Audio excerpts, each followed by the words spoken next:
Greetings from Mississippi once again, folks, and a happy Father's Day to all of the dads out there. Chalk up another missed holiday at home with my family.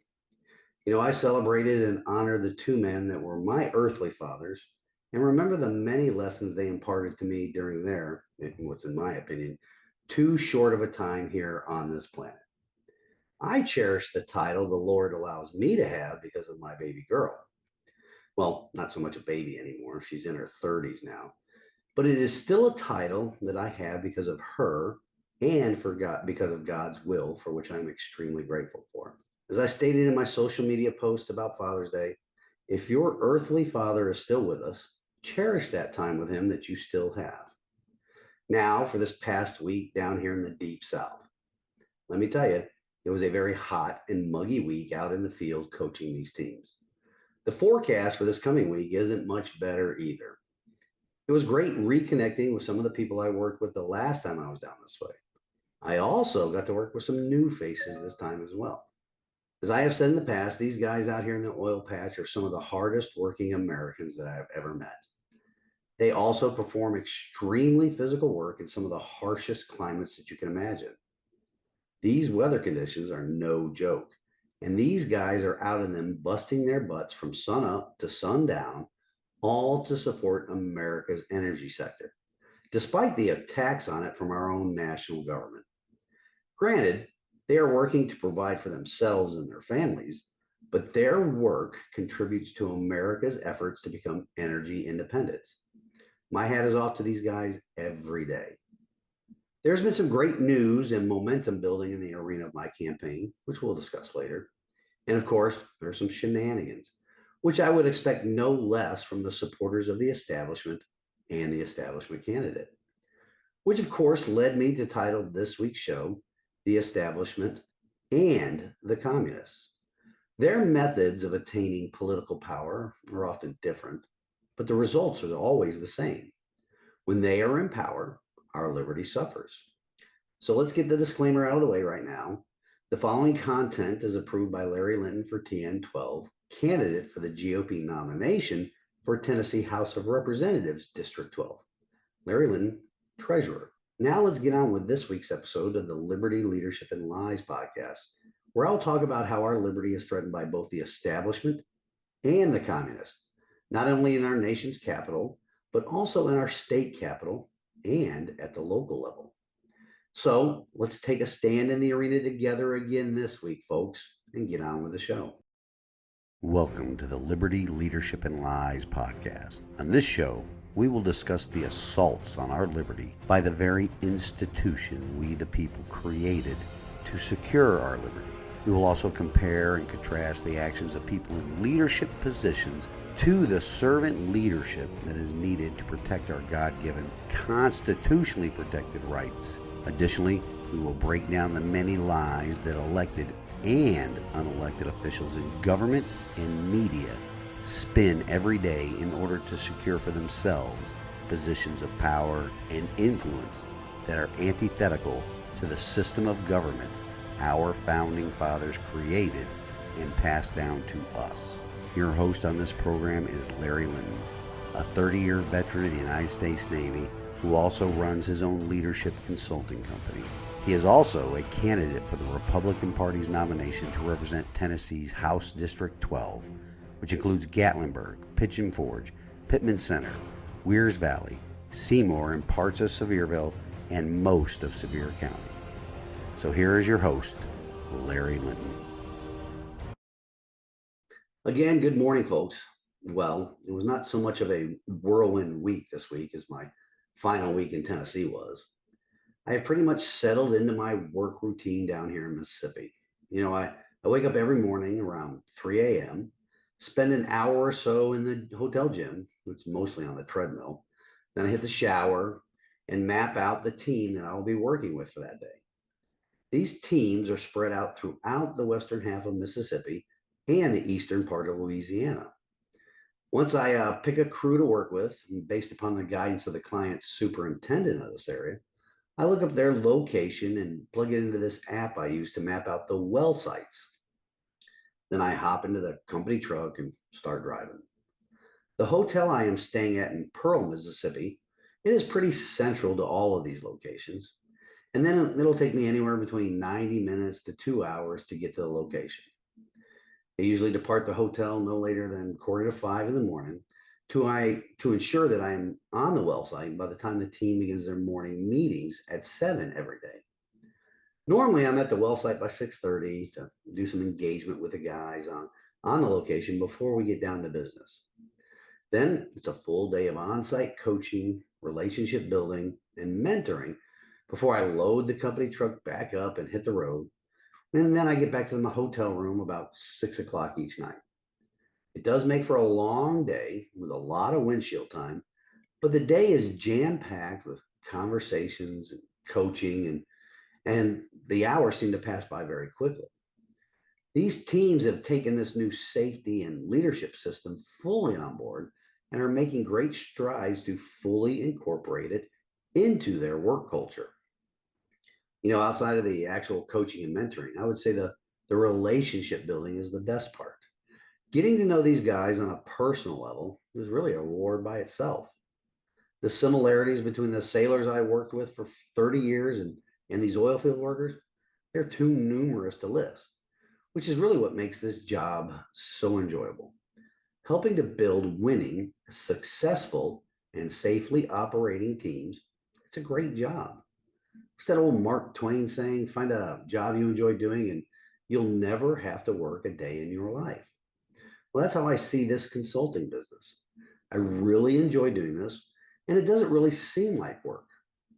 Part of the reason why I'm telling you all this is because this past week has been filled with phone calls, texts, and emails, as well as social media post notifications from the people back in House District 12 in Tennessee. I mean, a lot of them. But since these locations I am at are often in the middle of nowhere and away from any cell towers, I do not get these notifications until I'm back in the truck and on the way back to the hotel in the evening. So if you've been trying to reach me throughout the week and I do not respond right away, there's your answer. I do try to answer each notification, text, voicemail, and email once I get back to the room, but they are piling up and I do not get to each of them received that day. As a matter of fact, on Saturday, I reached out to somebody that had contacted me on Friday, and we spent an hour and 36 minutes on the phone together.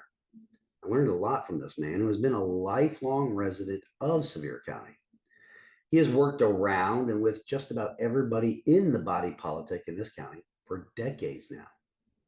In essence, and I'm using this term figuratively in case of any low IQ people or three-letter agencies that are listening to or watching this episode, in essence, this gentleman knows where all the bodies are buried, so to speak. One thing in particular we discussed was this new fee, and don't forget this part, this new county government office that was started to do the fire safety inspections on the short-term rental properties here in Sevier County.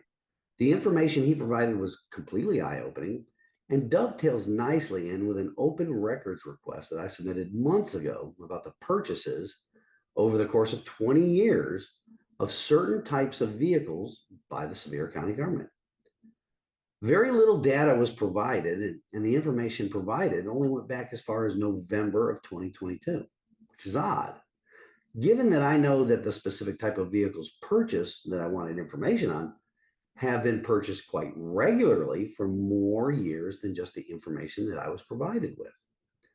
The response I got back from the Sevier County Records Office was that this was all the information available, or all the records responsive to my request. That's odd, don't you think? Now, the dollar amount spent on these nine, yes, just 9 vehicles in the records responsive to my request, remember, it was for 20 years, it has totaled more than $1.1 million. Now, that money, of course, comes from the taxpayers in the county, right? But as I said, more than 9 of these types of vehicles have been purchased by the Sevier County government since 2004, don't you think? What vehicles, you ask? Well, I'm referring to vehicles purchased by the Sevier County Fire Department. Prior to 2022, do you think everybody in the department were driving around 2002 model year and earlier vehicles, including the fire trucks? Of course not. But those 9 vehicles purchased in a span of only 15 months sure have cost a lot of money. I'm sure the chairman of the budget committee of the Sevier County Commission would know more about this, wouldn't he? After all, this county commissioner has served on the commission for more than 20 years. He's served in the fire department and is also a fire truck salesman. Weird how this is all tied together, isn't it? Maybe, just maybe, the residents of Sevier County could request a forensic audit of the Sevier County budget or submit open record requests detailing exactly how much they spend on certain items or pay certain people or just how they run their accounting practices. Maybe somebody could request an audit trail of just how these new fire safety inspection fees for the short-term rentals, how they are accounted for.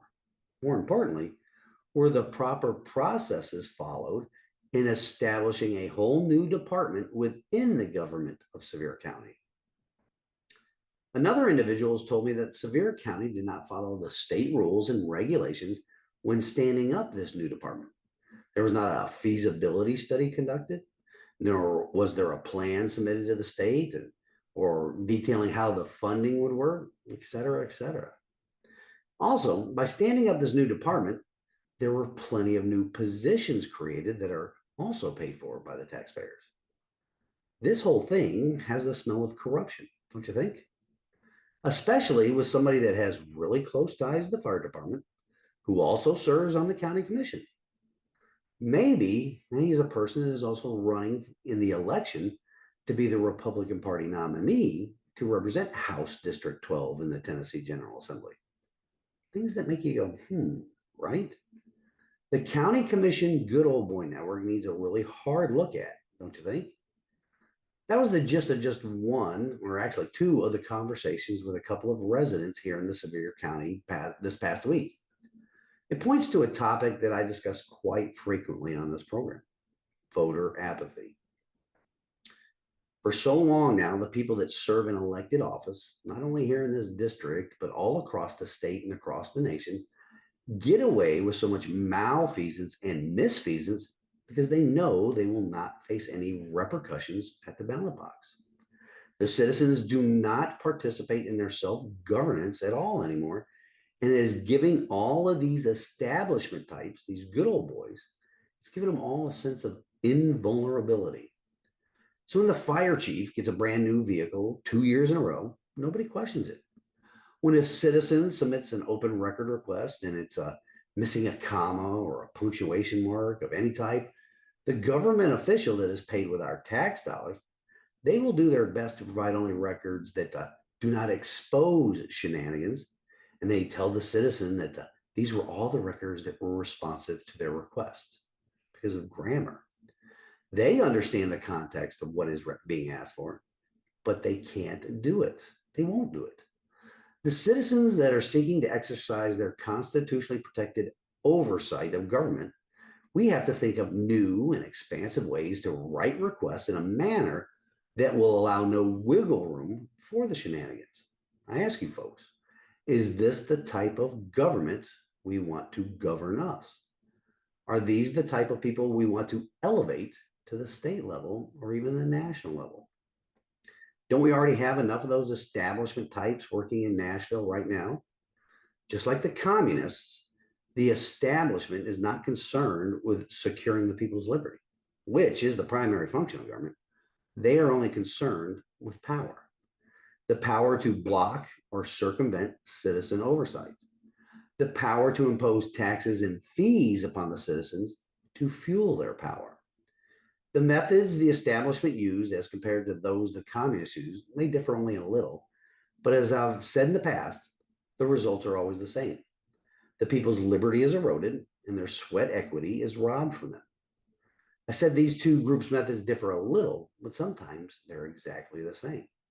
I'll discuss that in a bit in the next segment, as well as have detail some more conversations that I had this past week that tell me I'm on the right track or over the right target in this campaign. Remember, you always catch the most flack when you're right over the target. So with that, we'll be back in a bit. Stick with me after this brief break.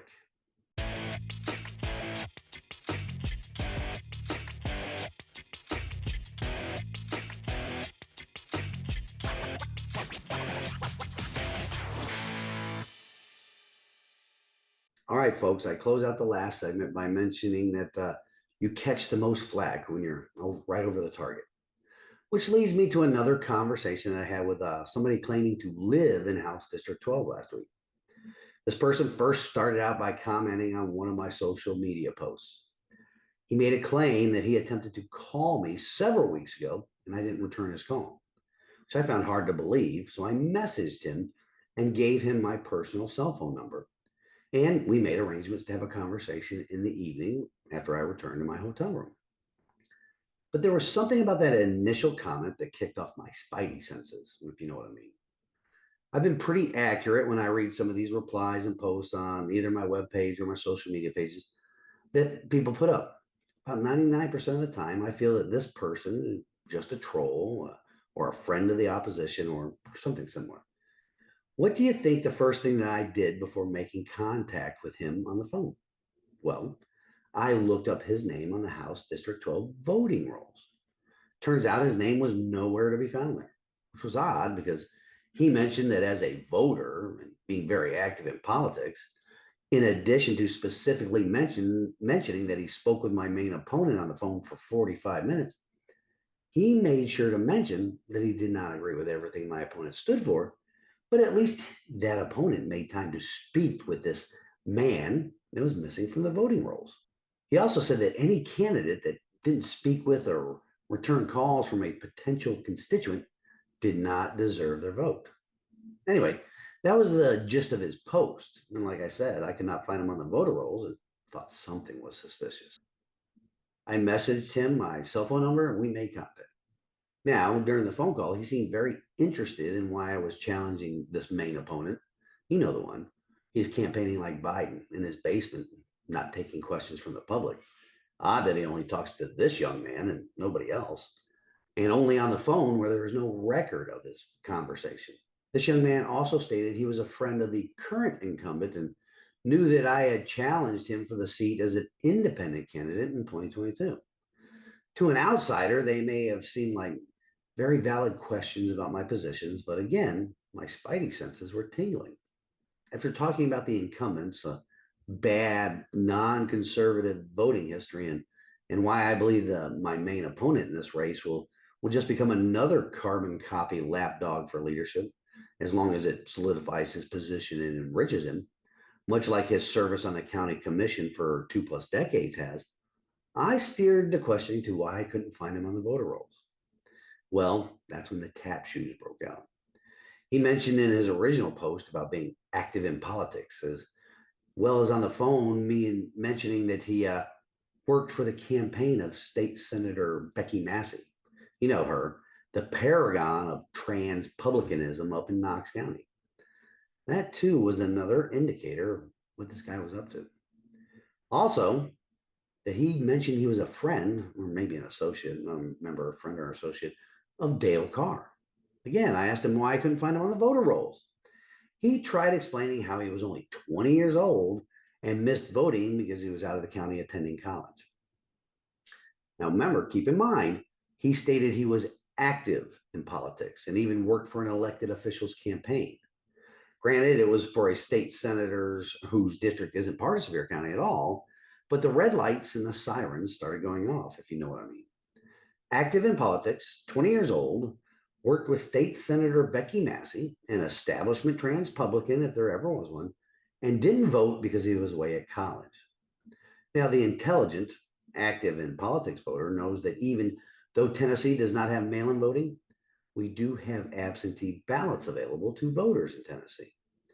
And 2 of the 14 or so valid reasons to be granted permission to vote by absentee are as follows. 1, you will be outside the county where you are registered during the early voting period and all day on election day. And 2, you or your spouse are a full-time student in an accredited college or university outside the county where you're registered.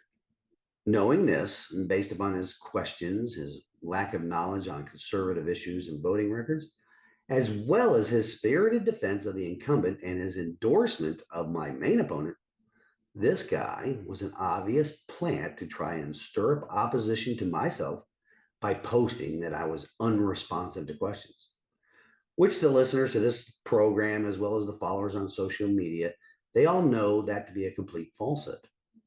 His comments appeared on my social media page after I called out the other candidate for the GOP nomination for his failure to accept an invitation to two public events where the voters could ask him questions.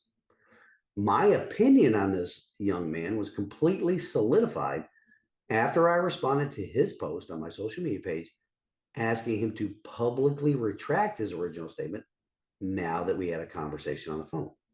Well, he just deleted the post and slinked away. Some people close to me say that I shouldn't engage with some of these more obvious plants, and they may be right, but I don't see a downside. What I say to them is the same things that I say publicly through this platform, on my website, as well as in my social media posts. That is what the establishment and the communists do not do. They can't do it. Well, more so the establishment. They are not very consistent in their messages. They are prolific liars. The commies, well, they are quite upfront with you that they want big government and less individual, constitutionally protected, God-given rights for the citizens, and that they will work actively to strip the people of them. This whole incident just goes to show you how the methods differ between the commies and the establishment, but the results are the same. Of course, there are the occasional full-blown commies that will comment on one of my social media advertisements or social media posts, and I'll engage with them in some back and forth for just a bit. It's fun. Again, some people close to me tell me that I shouldn't do that either. I have to remind these people that tell me that I'm not engaging with the commies to try and change their mind.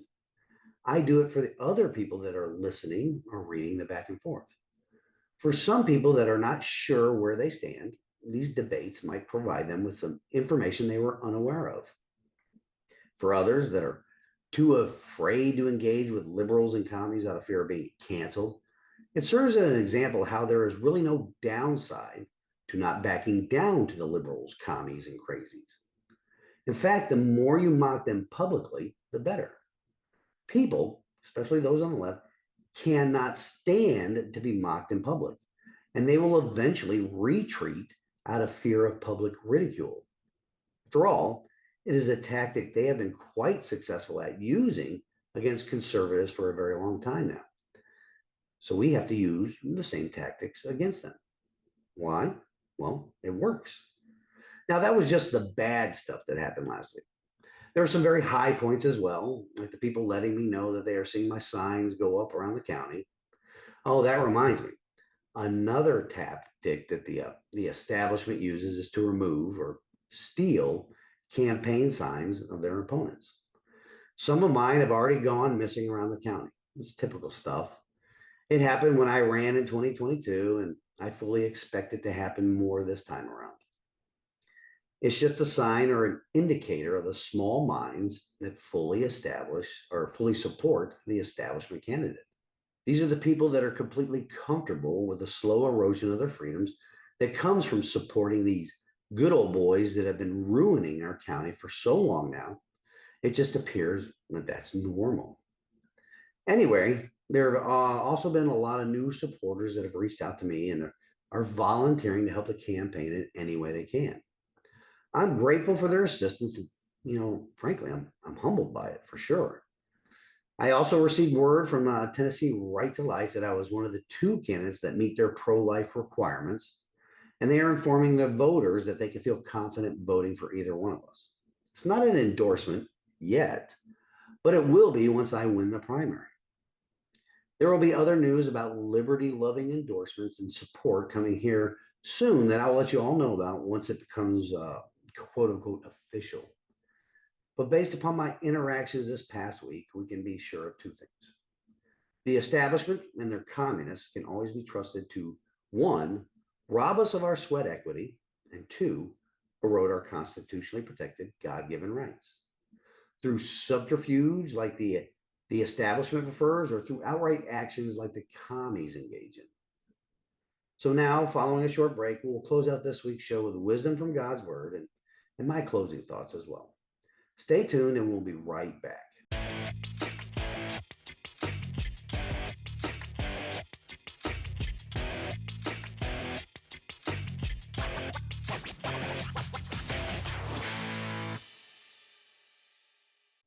Thank you once again to all the loyal followers of the show and to the new audience members as well. This week's wisdom from God's word comes to us from 2 Corinthians chapter 6, verse 14. Do not be unequally yoked with unbelievers. For what partnership has righteousness with lawlessness? Or what fellowship has light with darkness? After recently returning from the footsteps of Paul pilgrimage my wife and I took in May, I have a deeper understanding of these letters that Paul wrote to these churches. Paul chose the city of Corinth to spread the gospel for some very strategic reasons. The city of Corinth was a major gateway to a huge portion of the Roman Empire at the time he was there. Corinth was also a city with a very sordid history. Establishing an early Christian church there had to be a monumental task. Keeping it going in such a sordid city was equally monumental. The corruption and debauchery were well-known attributes of Corinth, and in this letter, he was encouraging the early church there not to backslide or become yoked again with their lawlessness. They were to be salt and light, meant to shine in that place of darkness, much as we are all called to be today. And just like Corinth of old, it seems that the lawlessness and corruption have taken deep roots here in Sevier County. We are not meant to be equally yoked with it. Just how do we separate ourselves from it now? Well, we ensure that we vote them out and replace them with true servant leaders. The selfish good old boys have had it made for far too long now. We also must not elevate one of them to the state level government. As I mentioned many times in previous shows, the voters here in House District 12, we can be the proverbial shot heard around the state by demonstrating that all governing power is inherent in the people. We need to take it back from the elected representatives that will do the bidding of corporations and lobbyists that have been governing us for too long now. We can each do our part to save Tennessee from not only the loud and screeching voices of the commies and the woke crowd, but we can also save Tennessee by taking it back from the backroom dealing establishment politicians, the ones that are only in it for themselves.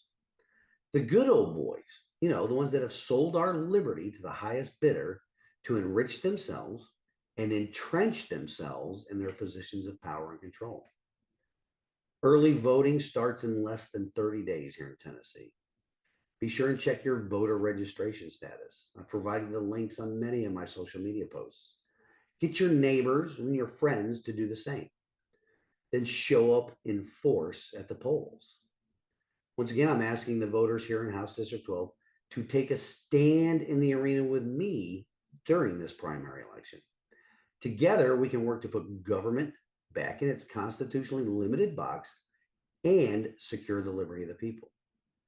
Until next week, Reveille, it's time to wake up.